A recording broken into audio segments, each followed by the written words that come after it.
দাকুপ উপজেলা কেন্দ্রীয় শ্রী শ্রী রাধা গোবিন্দ মন্দিরে বেগম জিয়ার বিদায়ী আত্মার শান্তি কামনায় বিশেষ প্রার্থনা।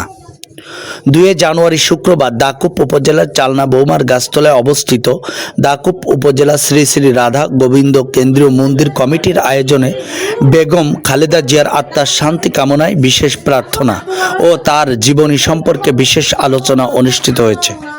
এ সময় উপস্থিত ছিলেন মন্দির কমিটির নেতৃবৃন্দ ও বিভিন্ন শ্রেণী পেশার মানুষ, শ্রোতারা। প্রধানমন্ত্রী দেশনেত্রী বেগম খালেদা জিয়া, উনি 3 বার আমাদের দেশের প্রধানমন্ত্রী ছিলেন। উনি দীর্ঘদিন অসুস্থ ছিলেন। দীর্ঘদিন অসুস্থ থাকা অবস্থায়ও উনি এই দেশ ছেড়ে কখনো যাননি।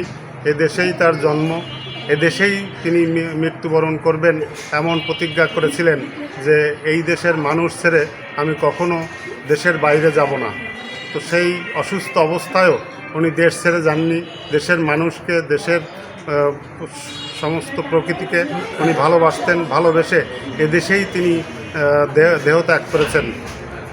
তো আমরা তার আত্মার শান্তি কামনায় আমাদের মন্দিরে প্রার্থনা করেছি এবং তিনি যেন শান্তিতে থাকতে পারেন।